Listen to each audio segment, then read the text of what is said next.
नमस्कार दोस्तों, आप सभी का स्वागत है हमारे यूट्यूब चैनल पर। तो दोस्तों, अपन पढ़ रहे थे जो भारतीय संविधान का इतिहास का क्रम है, उसी को अपन जान रहे थे दोस्तों। इससे संबंधित दोस्तों मैंने आपको एक लेक्चर कंप्लीट करवा दिया था। पिछले लेक्चर में अपन ने पढ़ा था दोस्तों कि किस प्रकार से इंग्लैंड में ईस्ट इंडिया कंपनी की स्थापना होती है, जो कि जिसका क्या उद्देश्य था, भारत में व्यापार करना। ठीक है, तो फिर किस प्रकार से ईस्ट इंडिया कंपनी अपने भारत में आती हैं, किस प्रकार से वो अपनी व्यापारिक कोटियों का निर्माण करती हैं, इनके बारे में जाना था। इसके अलावा दोस्तों जो ब्रिटिश गवर्नमेंट थी उसके द्वारा कौन कौन से एक्ट पारित किए गए थे, जैसे अपन ने पढ़ा था 1773 ईस्वी का जो रेगुलेटिंग एक्ट था उसके बारे में पढ़ा था, जिसका मुख्य प्रावधान क्या था दोस्तों। इसके अंतर्गत क्या किया गया था, जो बंगाल में था वो गवर्नर जनरल का पद सर्जित किया गया था।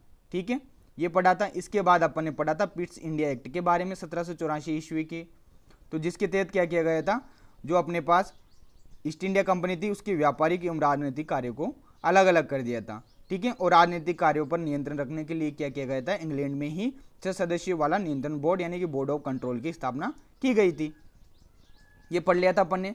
तो जिन लोगों ने पिछला लेक्चर नहीं देखा है जरूर देखेगा। अपना जो कंसेप्ट है थ्योरी प्लस ओल्ड एग्जाम के क्वेश्चन का है। पहले थ्योरी कंप्लीट करेंगे, थ्योरी भी इस प्रकार से कंप्लीट करेंगे कि अपने नोट्स मेकिंग हो जाए साथ के साथ।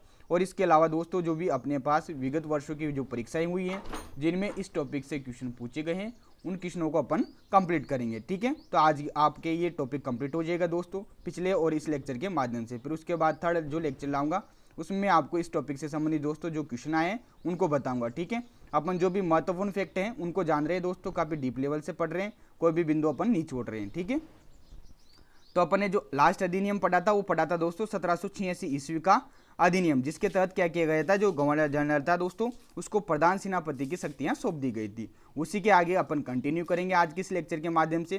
तो आज जो अपना पहला अधिनियम आता है वो आता है 1793 ईस्वी का चार्टर एक्ट। तो चार्टर एक्ट क्या था भाई 1793 ईस्वी का, कि अपने पास जो भारतीय राजस्व हैं उसी में से दोस्तों नियंत्रण बोर्ड के जो सदस्य थे उनको और कर्मचारियों को वेतन दिया जाने लगा। अब देखो भाई, जो ब्रिटिश गवर्नमेंट है उसने क्या कर दिया था, जो ईस्ट इंडिया कंपनी के राजनीतिक कार्य थे उन पर नियंत्रण रखने के लिए इंग्लैंड में ही नियंत्रण बोर्ड की स्थापना की थी, यानी कि बोर्ड ऑफ कंट्रोल की स्थापना की थी। अब इंग्लैंड में की थी तो भाई उनको जो वेतन मिलना चाहिए सदस्यों को, जो 6 सदस्य थे उनको वेतन तो ब्रिटिश गवर्नमेंट ने देना चाहिए था। बट वो क्या कर रहे हैं, ब्रिटिश गवर्नमेंट अपने राजस्व में से पैसा नहीं दे रही है, उनको वेतन नहीं दे रही है। कहाँ से दे रही है, जो भारतीय राजस्व है उसमें से, यानी कि जो भारतीयों का पैसा है वही उनको वेतन के रूप में दिया जा रहा है। तो ये प्रावधान इसमें किया गया था कि भारतीय राजस्व में से ही नियंत्रण बोर्ड के सदस्यों और कर्मचारियों को वेतन दिया जाएगा। ठीक है, तो 1793 ईस्वी का क्या था, चार्टर एक्ट था, जो कि बिल्कुल गलत बात थी दोस्तों। इसके बाद आता है अपने पास 1813 ईस्वी का चार्टर एक्ट, जिसे मुक्त व्यापार कानून एक्ट भी कहा जाता है। तो 1813 ईस्वी का जो चार्टर एक्ट था इसका प्रावधान क्या क्या थे वो देखिए आप। पहला था दोस्तों, जो ईस्ट इंडिया कंपनी थी उसका भारत में केवल चाय के जो व्यापारिक अधिकार थे वो बने रहेंगे और चीन के साथ वो व्यापार कर सकता है। इसके अलावा दोस्तों जो भी अन्य अधिकार थे व्यापारिक अधिकार वो दोस्तों ब्रिटिश गवर्नमेंट ने समाप्त कर दी, यानी कि अपने पास भारत में चाय के व्यापारिक एकाधिकार और चीन के साथ व्यापार को छोड़कर कंपनी के सभी व्यापारिक अधिकार समाप्त कर दिए। ठीक है, तो सीधा सीधा आप ऐसे समझना कि अपने पास जो 1813 ईस्वी का चार्टर एक्ट था इसमें क्या किया गया, जो ईस्ट इंडिया कंपनी थी दोस्तों वो भारत में केवल चाय का व्यापार कर सकती थी और चीन के साथ व्यापार कर सकती थी। इसके अलावा दोस्तों जो भी अन्य व्यापार थे उनके अधिकार ब्रिटिश गवर्नमेंट ने समाप्त कर दिए। ठीक है, दूसरा पॉइंट था ईसाई धर्म प्रचारकों को भारत में धर्म प्रचार की स्वतंत्रता दे दी गई। जो ईसाई धर्म के प्रचारक थे उनको भारत में धर्म प्रचार की पूर्ण स्वतंत्रता दे दी कि आप भाई प्रचार करो अपना। ठीक है, अगला जो पॉइंट आता है वो क्या आता है कि ईस्ट इंडिया कंपनी को निर्देश दिए गए कि वो भारतीय शिक्षा पर प्रतिवर्ष 1 लाख रुपए खर्च करे।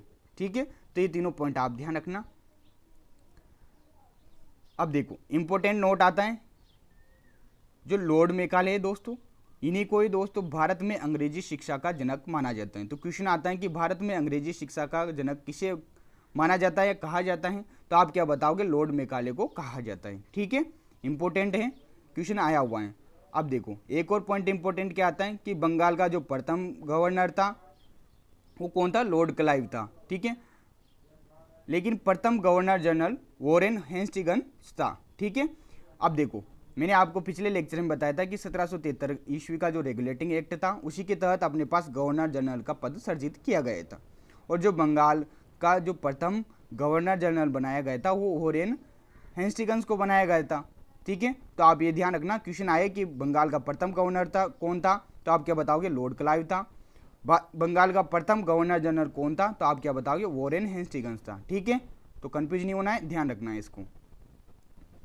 और यहाँ से क्वेश्चन आया हुआ है। तो भाई वो गया 1813 ईस्वी का चार्टर एक्ट। अब अगला जो अधिनियम आता है वो आता है अपने पास 1833 ईस्वी का चार्टर एक्ट। प्रथम चार्टर एक्ट पूछे कौन सा था, तो आप बताओगे 1793 ईस्वी का चार्टर एक्ट। ठीक है, जिसके द्वारा भारतीय राजस्व में से जो नियंत्रण बोर्ड के सदस्य हैं और जो कर्मचारी हैं उनको वेतन दिया जाने लगा। ठीक है, अब देखो 1833 ईस्वी का जो चार्टर एक्ट है इसके क्या क्या प्रावधान है उन्हें अपन देखने वाले हैं। तो इसमें क्या किया गया भाई दोस्तों, जो कंपनी थी यानी कि ईस्ट इंडिया कंपनी थी, कंपनी के सभी व्यापारिक एकाधिकार समाप्त कर उसे मात्र राजनीतिक प्रशासनिक संस्था बना दिया गया। अब जो बचे कुछ अधिकार थे, जैसे कि चाय का व्यापार कर सकती हैं, चीन के साथ व्यापार कर सकती हैं, तो वो भी भाई समाप्त कर दिए। किसके थ्रू, 1833 ईस्वी के चार्टर एक्ट के थ्रू। तो कंपनी के सभी व्यापारिक एकाधिकार समाप्त कर उसे केवल राजनीतिक और प्रशासनिक संस्था बना दिया गया ब्रिटिश गवर्नमेंट के द्वारा।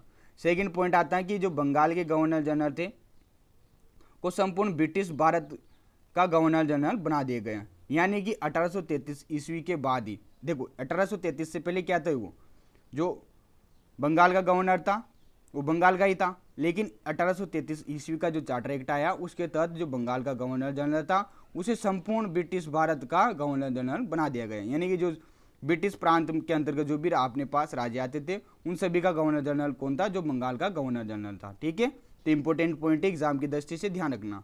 तो अब अपन कह सकते हैं कि जो भारत का प्रथम गवर्नर जनरल था वो लॉर्ड विलियम बेटिक था। ठीक है, तो वो लॉर्ड विलियम बेटिक कौन थे भाई, भारत के प्रथम गवर्नर जनरल थे। रिपीट कर रहा हूं एक बार, बंगाल का प्रथम गवर्नर पूछे तो क्या बताओगे, लॉर्ड क्लाइव बताओगे। प्रथम जो बंगाल का प्रथम गवर्नर जनरल पूछे तो क्या बताओगे, वॉरेन हेस्टिंग्स बताओगे। और पूरे भारत का प्रथम गवर्नर जनरल पूछे तो आप क्या बताओगे, लॉर्ड विलियम बेटिक बताओगे। ठीक है, इसके अलावा दोस्तों जो गवर्नर जनरल की कार्यकारी परिषद में चौथा सदस्य जोड़ा गया, जो कि कौन था, लॉर्ड टीबी मैकाले था, जो क्या था दोस्तों, विधि यानी कि कानून विशेषज्ञ था। भाई जो अपने पास गवर्नर जनरल की सहायता हेतु एक तो गवर्नर जनरल और 3 अन्य सदस्य थे। ठीक है, अपने पढ़ा था ना जो 1773 ईस्वी का रेगुलेटिंग एक्ट था जहां पर गवर्नर जनरल का पद सर्जित हुआ था, तो वहीं पढ़ा था अपने कि 4 सदस्यीय कार्यकारिणी का गठन किया गया था गवर्नर जनरल की सहायता हेतु, जिसमें से एक तो कौन था, गवर्नर जनरल था स्वयं, और 3 अन्य सदस्य थे। तो उसी में एक और सदस्य जोड़ दिया गया, टोटल कितने हो गए, 5 हो गए। जो चौथा सदस्य जोड़ा गया था वो लॉर्ड टीबी मैकाले था। ठीक है, जो कि क्या था, विधि कानून विशेषज्ञ था।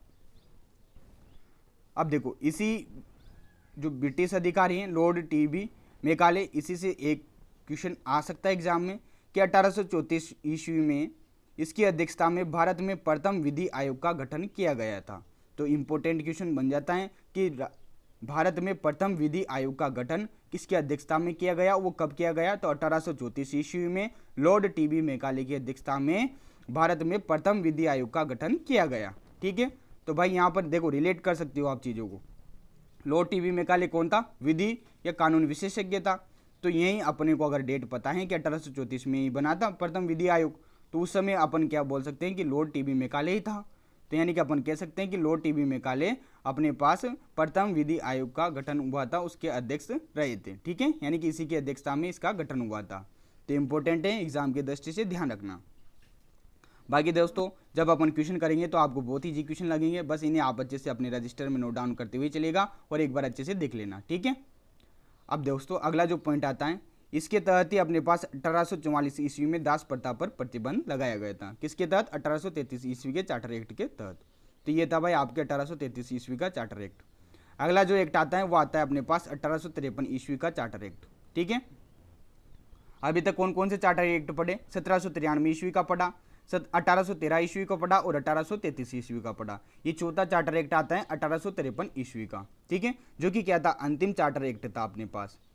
तो चार चार्टर एक्ट पढ़े अपन ने। ठीक है, तो ध्यान रखना, ऐसे भी क्वेश्चन घुमा फिरा के पूछ सकता है चार्टर एक्ट से भी। जो गवर्नर जनरल था दोस्तों, लॉर्ड डलहौजी की रिपोर्ट पर यह पारित किया गया था। इस समय क्या था दोस्तों, जो अपने पास गवर्नर जनरल थे लॉर्ड डलहौजी, इन्हीं की रिपोर्ट पर अपने पास 1853 ईस्वी का चार्टर एक्ट पारित किया गया था।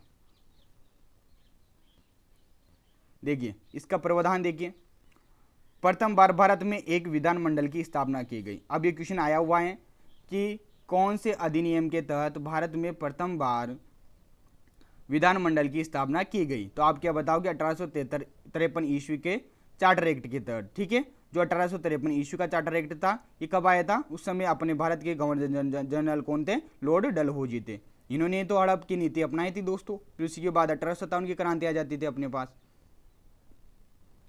बंगाल के लिए एक लेफ्टिनेंट गवर्नर जनरल का पद सर्जित किया गया। भाई लेफ्टिनेंट यानी कि जो गवर्नर जनरल है उससे छोटा वाला एक और पद सर्जित कर दिया गया बंगाल के लिए। 12 सदस्यीय वाला विधान परिषद का गठन हुआ जो क्षेत्रीय प्रतिनिधित्व के सिद्धांत पर कार्य करेगा। यानी कि अपने पास 1853 ईस्वी का जो चार्टर एक्ट है इसके तहत 12 सदस्यीय वाला एक विधान परिषद का गठन भी किया गया था दोस्तों, जो कि क्षेत्रीय प्रतिनिधित्व के सिद्धांत पर कार्य करेगा। अगला जो प्रावधान था वो क्या था दोस्तों, भारतीयों को सिविल सेवा परीक्षा में बैठने के अवसर दिए गए। किसके तहत, 1853 ईस्वी के चार्टर एक्ट के तहत। जो भारत के प्रथम आईसीएस बने थे दोस्तों वो सत्येंद्र नाथ टैगोर बने थे। तो ये इंपॉर्टेंट पॉइंट है कि भारत के प्रथम आईसीएस जो इंडियन सिविल सर्विसेज हैं इसके जो प्रथम अधिकारी बने थे वो बने थे दोस्तों सत्येंद्र नाथ टैगोर। तो ये था दोस्तों अपने 1853 ईस्वी का चार्टर एक्ट। आगे समझ में अच्छे से। यहां से जो इंपॉर्टेंट क्वेश्चन बनता है वो यही बनता है कि भारत में प्रथम बार एक विधानमंडल की स्थापना की गई थी। अब आता है अपने पास ब्रिटिश ताज का शासन, जो कि कब तक चला था, 1858 से लेके 1947 ईस्वी तक। यानी कि अपने पास 1857 की क्रांति आती है, उसी के बाद ये अपने पास अधिनियम आता है, भारत सरकार अधिनियम 1858। उसके बाद से लेकर जब तक अपना देश आज़ाद हुआ था तब तक ब्रिटिश ताज का शासन अपने पास रहा था। यहाँ पर ईस्ट इंडिया कंपनी का पूरा समाप्त हो जाता है अपने पास।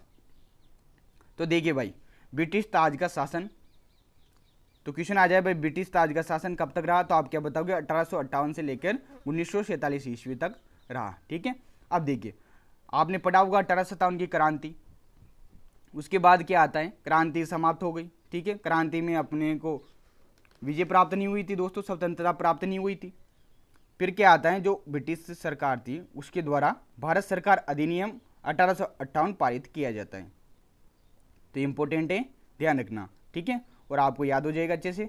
भारत सरकार अधिनियम 1858 है, इसके अंतर्गत क्या किया गया था दोस्तों, देखिए पिट्स इंडिया एक्ट 1784 ईस्वी के द्वारा लागू देश शासन व्यवस्था समाप्त कर दी गई। अपन ने पढ़ा था कि जो पिट्स इंडिया एक्ट था 1784 ईस्वी का, उसके तहत क्या किया गया था, देश शासन व्यवस्था की शुरुआत हुई थी।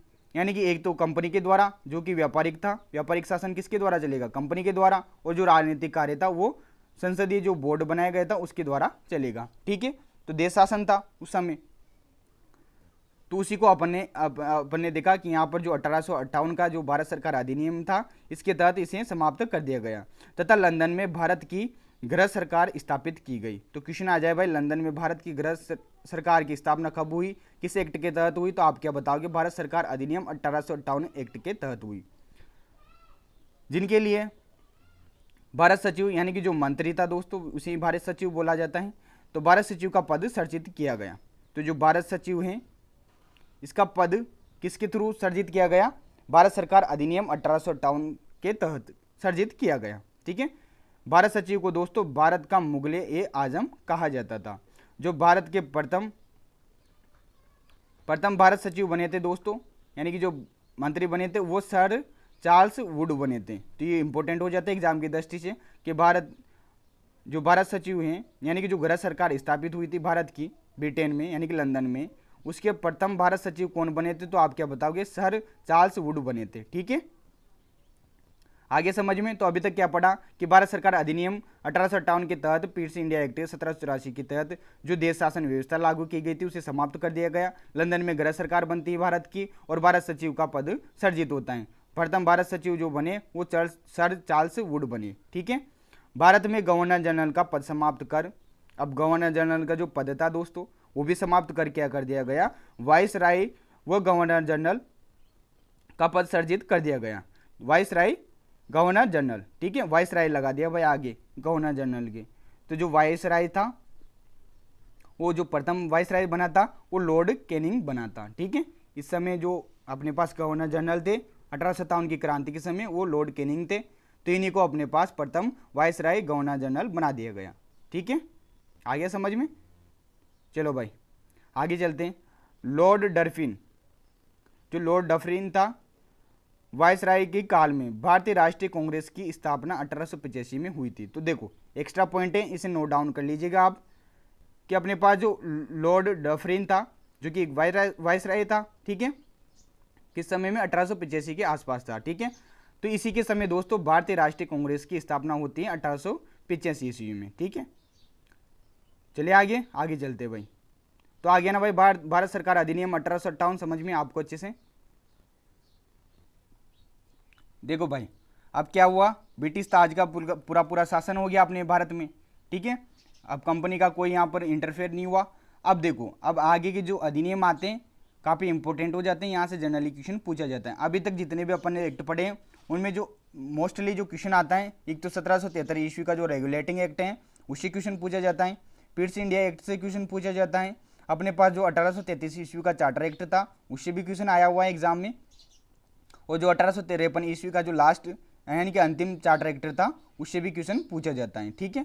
इसके अलावा भारत सरकार अधिनियम 1858 इंपॉर्टेंट है इसे, क्योंकि इसके द्वारा क्या किया गया था, जो देश शासन व्यवस्था थी उसे समाप्त कर दिया गया था, भारत सचिव का पद सर्जित किया गया था, और जो गवर्नर जनरल था उसका नाम बदल कर क्या कर दिया गया, यानी कि उसका पद समाप्त कर दिया, और किसका पद सर्जित कर दिया, वाइसराय गवर्नर जनरल का पद सर्जित कर दिया गया। जो प्रथम वाइसराय बने थे वो कौन बने थे, लॉर्ड कैनिंग बने थे। और जो भारतीय राष्ट्रीय कांग्रेस की स्थापना हुई थी वो किसके समय हुई थी, लॉर्ड जो वाइसराय थे लॉर्ड डफरिन, इनके समय पे हुई थी, ठीक है। सभी चीजें रिपीट कर दी। आगे चले भाई, देखो भाई अब आता है अपने पास मार्ले मिंटो सुधार अधिनियम, जो कि 1909 ईस्वी में आया था दोस्तों, जिसे अब 1909 ईस्वी का भारत परिषद अधिनियम या एक्ट भी कहते हैं। तो मार्ले मिंटो सुधार अधिनियम कब आया था, 1919 ईस्वी में आया था, ठीक है। तो डायरेक्ट इनसे क्या है, अधिनियम से पूछ लेता है कि कौन सा अधिनियम कब आया, तो 4 ऑप्शन दे देता है भाई, और सम्मिलित करना भी पूछ लेता है, ठीक है। जो बड़े लेवल के एग्जाम होते हैं IAS RS वगैरह, उनमें ऐसे क्वेश्चन पूछे जाते हैं ज़्यादातर, ठीक है। तो भाई अब देखो मार्ले मिंटो सुधार अधिनियम 1909 क्या था, इसके बारे में अपन जानते हैं। तो ये ऐसा अधिनियम था दोस्तों जिसके द्वारा प्रथम बार सांप्रदायिक निर्वाचन की प्रावधान किया गया, यानी कि जो मुसलमान थे, यानी कि मुसलमानों के लिए पृथक निर्वाचन मंडल स्थापित किया गया। यानी कि अपन कह सकते हैं कि प्रथम बार जो सांप्रदायिक निर्वाचन की व्यवस्था थी वो किसके द्वारा लाई गई, अपने भारत में मार्ले मिंटो सुधार अधिनियम 1909 के अंतर्गत लाई गई थी, ठीक है। जो अपने पास जॉन मार्ले थे ये भारत सचिव के पद पर थे, और जो लॉर्ड मिंटो थे ये भारत का वाइसराय था, ठीक है। तो ये भी ध्यान रखना इंपॉर्टेंट है, ये ऐसे क्वेश्चन आया हुआ है। जो मार्ले मिंटो सुधार अधिनियम 1909 था, इसके समय पर जो भारत का वाइसराय था वो कौन था, ऐसे भी पूछ सकता है। तो आप क्या बताओ, लॉर्ड मिंटो। तो देखो मार्ले तो कौन थे, यानी कि जॉन मार्ले इनका पूरा नाम था, ये तो थे भारत सचिव, और मिंटो था अपने पास भारत का वाइसराय। तो इसी से आप ध्यान रखना। अगला पॉइंट आता है, ये अंग्रेजों की फूट डालो और राज करो की नीति को चरित्र करता है। यानी कि जो फूट डालो और राज करो की जो नीति थी दोस्तों अंग्रेजों की, इसको कौन प्रदर्शित करता है, अपने पास मार्ले मिंटो सुधार अधिनियम 1909 प्रदर्शित करता है, ठीक है। केम मुंशी ने कहा है कि इन्होंने उभरते हुए प्रजातंत्र को मार डाला। ये कथन है भाई किनका, केम मुंशी का। तो ध्यान रखना केम मुंशी ने किसके लिए या किस अधिनियम के लिए ऐसा कहा है कि इन्होंने उभरते हुए प्रजातंत्र को मार डाला। तो ये कहा है दोस्तों मार्ले मिंटो सुधार अधिनियम 1909 के एक्ट को कहा है, ठीक है भाई। इस एक्ट का जो प्रमुख प्रावधान था वो यही था कि मुसलमानों के लिए पृथक निर्वाचन मंडल स्थापित किया जाए, ठीक है। यानी कि अलग से अपने पास जो निर्वाचन की व्यवस्था है वो लाई जाए। तो यहाँ पर अपन कह सकते हैं कि जो प्रथम बार सांप्रदायिक निर्वाचन की व्यवस्था की गई थी वो इसी अधिनियम के तहत की गई थी। किसके अधिनियम के तहत, मार्ले मिंटो सुधार अधिनियम 1909 के तहत, जिसे 1909 ईस्वी का भारत परिषद अधिनियम भी कहा जाता है, ठीक है। अधिनियम को इंग्लिश में एक्ट कहा जाता है, तो कंफ्यूज मत होना। अब आता है अपने पास भारत सरकार अधिनियम 1919, जिसे दोस्तों मोंगटिव चैम्सफोर्ड सुधार अधिनियम 1919 भी कहा जाता है। तो जो भारत सरकार अधिनियम 1919 है इसी का अन्य नाम क्या मिलता है अपने पास, मॉन्टेग्यू चेम्सफोर्ड सुधार अधिनियम। जो मॉन्टेग्यू थे ये अपने पास भारत सचिव के पद पर थे, और जो चेम्सफोर्ड थे ये वायसराय के पद पर थे। ठीक है, तो देखो भाई भारत सरकार अधिनियम 1919 इंपोर्टेंट है। इसके बाद एक और अधिनियम आता है भारत सरकार अधिनियम 1935। तो यहीं से जनरली अधिकतर क्वेश्चन पूछा जाता है। जो छोटे लेवल के एग्जाम होते हैं उनमें तो इन्हीं से क्वेश्चन पूछा जाता है।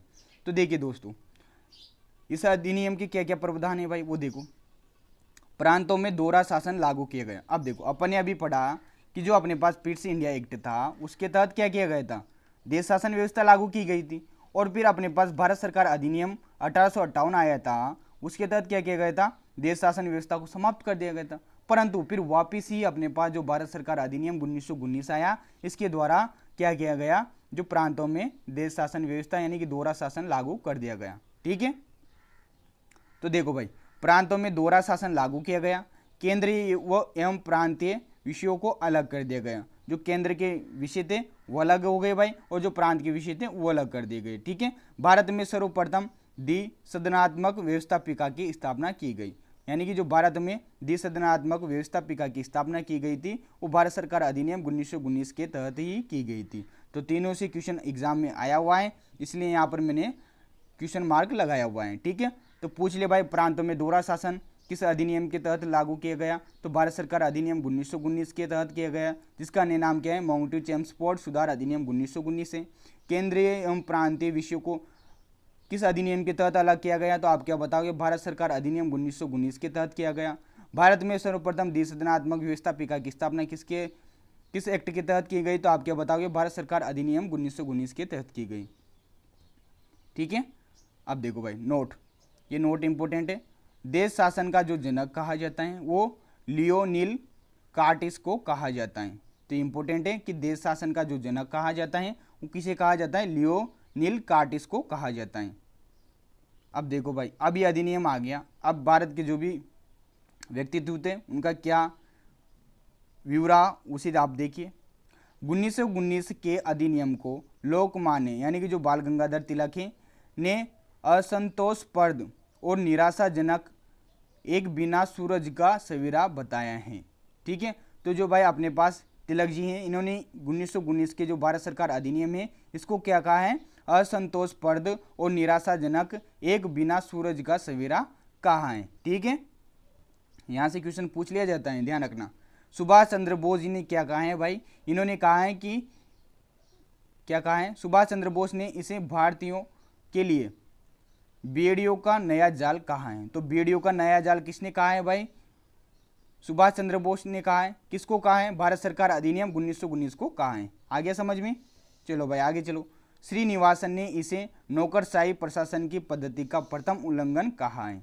तो श्रीनिवासन ने क्या कहा है, नौकरशाही प्रशासन की पद्धति का प्रथम उल्लंघन कहा है। अगला पॉइंट आता है अपने पास, भारतीय राष्ट्रीय कांग्रेस ने भारतीय शासन अधिनियम 1919 को निराशाजनक तथा असंतोषप्रद कहा है। तो यहाँ कंफ्यूज मत होना, जो भारतीय राष्ट्रीय कांग्रेस है इसने तो कहा है निराशाजनक तथा असंतोषप्रद कहा है, जबकि तिलक जी ने क्या कहा है, असंतोषप्रद और निराशाजनक एक बिना सूरज का सवेरा कहा है। ठीक है, ये लाइन तो सेम है, परंतु इन्होंने ये भी कहा है कि एक बिना सूरज का सवेरा भी है। ठीक है, कौन है भाई, भारत सरकार अधिनियम 1919 का जो अधिनियम है ये है। ठीक है, चलो भाई आगे चलते हैं। तो इन सभी को नोट डाउन कर लेना और याद कर लेना, यहाँ से क्वेश्चन आया हुआ है। अगला आता है एक्ट 1919 के तहत, यानी कि जो भारत सरकार अधिनियम है 1919 इसके तहत गठित ली आयोग। अभी ली आयोग का भी क्वेश्चन जनरली पूछ लिया जाता है। ली आयोग द्वारा संघ लोक सेवा यानी कि यूपीएससी का गठन 1926 में किया गया था। तो भाई अपने पास जो संघ लोक सेवा आयोग है यूपीएससी, इसका जो गठन किया गया था 1926 में किया गया था। किसके तहत किया गया था, जो भारत सरकार अधिनियम है 1919 इसके तहत किया गया था।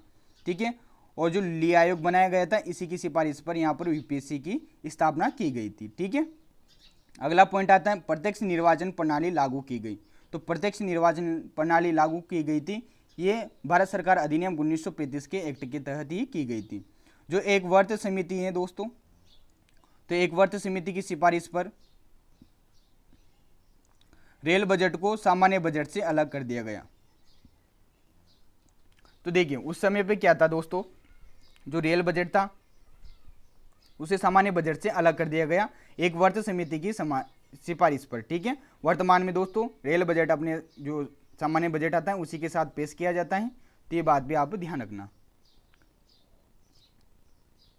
आगे समझ में, तो ये सभी पॉइंट दोस्तों अपने पास भारत सरकार अधिनियम 1919 से रिलेटेड थे। ठीक है, अब देखो अपन ने पढ़ा है, जब अपन भारतीय स्वतंत्रता आंदोलन के बारे में पढ़ते हैं तो वहाँ पर आता है दोस्तों नेहरू रिपोर्ट। ठीक है, अपन जब संविधान के बारे में पढ़ेंगे, आगे संविधान सभा में का निर्माण किस प्रकार से होता है तो उसके बारे में पढ़ेंगे, तब भी अपन इसका जिक्र करने वाले हैं। तो अब यहाँ ध्यान दीजिएगा कि जो नेहरू रिपोर्ट थी ये 1928 ईस्वी में मोतीलाल नेहरू की अध्यक्षता में 1928 में ही जो बम्बई में कमेटी का गठन किया गया था दोस्तों, जिसका नाम सर्वदलीय कमेटी रखा गया था।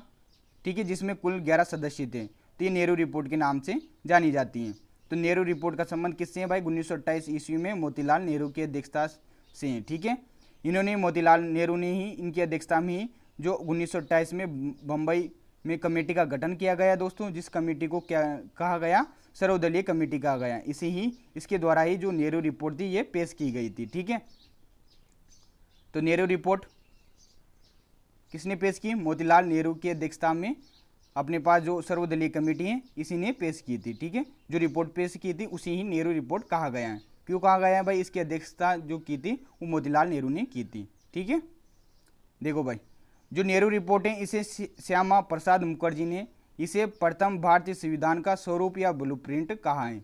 तो नेहरू रिपोर्ट को अपने पास जो भारतीय संविधान का ब्लूप्रिंट या स्वरूप कहा जाता है। तो क्वेश्चन आया हुआ है कि भारतीय संविधान का ब्लूप्रिंट किसे कहा जाता है, तो आप क्या बताओगे, नेहरू रिपोर्ट को कहा जाता है। ठीक है, किसने कहा, श्यामा प्रसाद मुखर्जी ने कहा।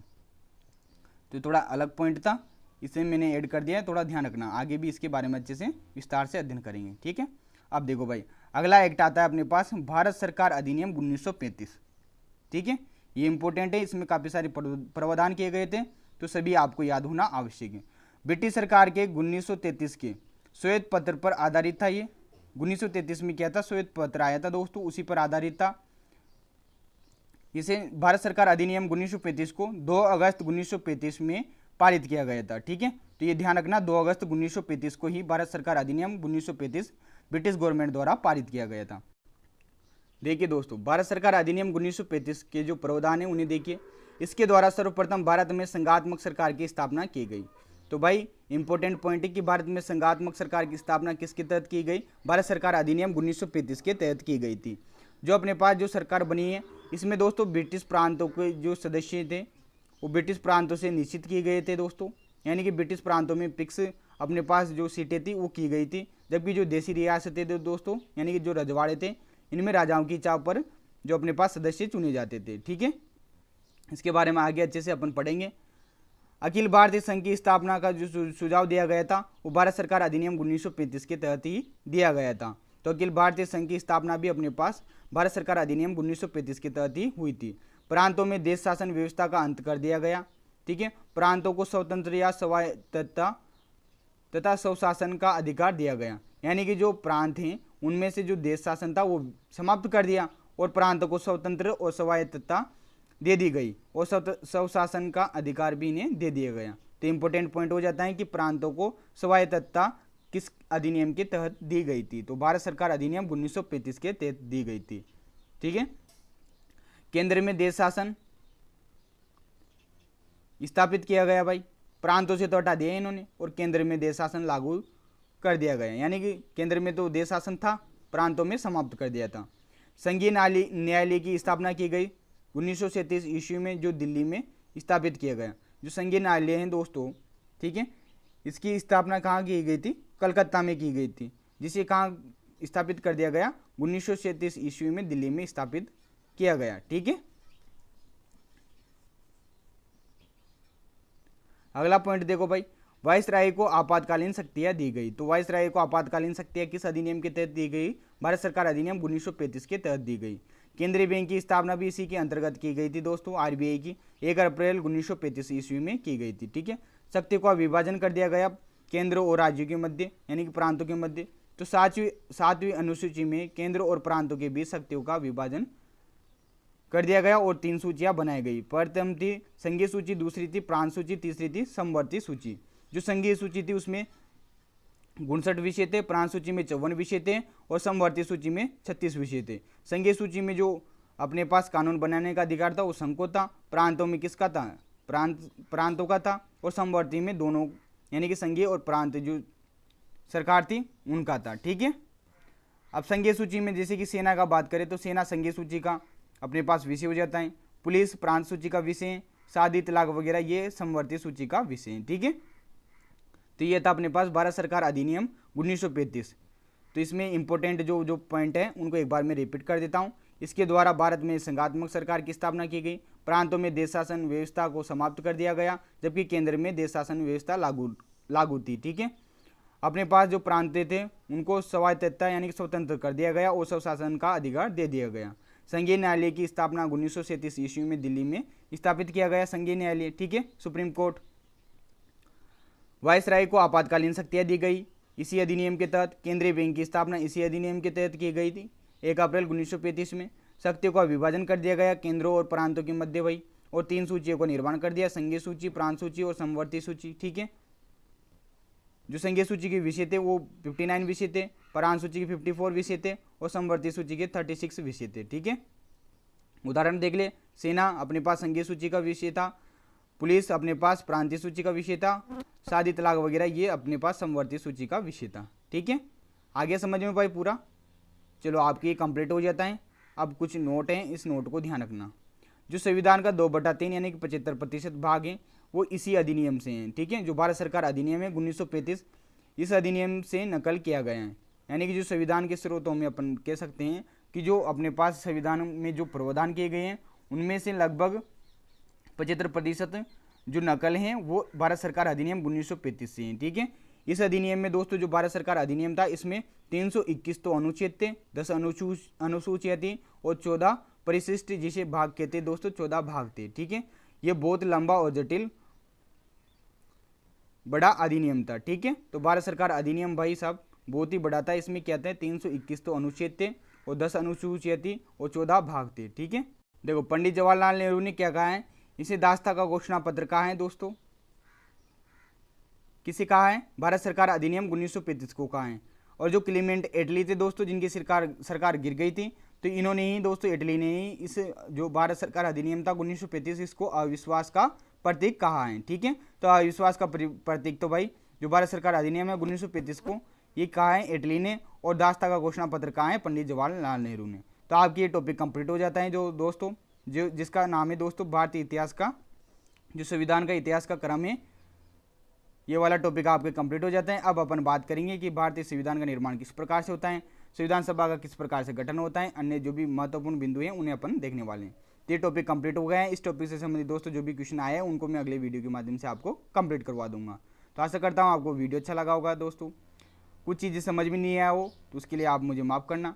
आप ऐसा करना, इन चीज़ों को आप अपने रजिस्टर में नोट डाउन करना और याद करने का प्रयास करना। ठीक है, बाकी दोस्तों एक अधिनियम और आता है अपने पास, जो अपने पास भारत सरकार अधिनियम आया था दोस्तों 1858 का। उसी के बाद एक अधिनियम आता है दोस्तों जिसका नाम है दोस्तों भारत परिषद अधिनियम 1861। इसके तहत क्या किया गया था दोस्तों, जो गवर्नर जनरल था उसको अध्यादेश जारी करने की शक्ति प्रदान कर दी गई थी।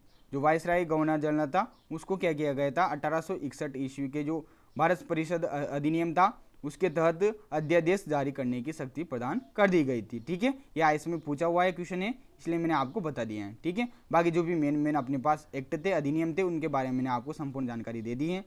तो दोस्तों वीडियो अच्छा लगा हो तो प्लीज़ वीडियो को लाइक कीजिएगा, और आपने अगर मेरा चैनल सब्सक्राइब नहीं किया है तो प्लीज़ सब्सक्राइब कर लीजिएगा। तो मिलते हैं अगले वीडियो में। धन्यवाद। जय हिंद, जय भारत।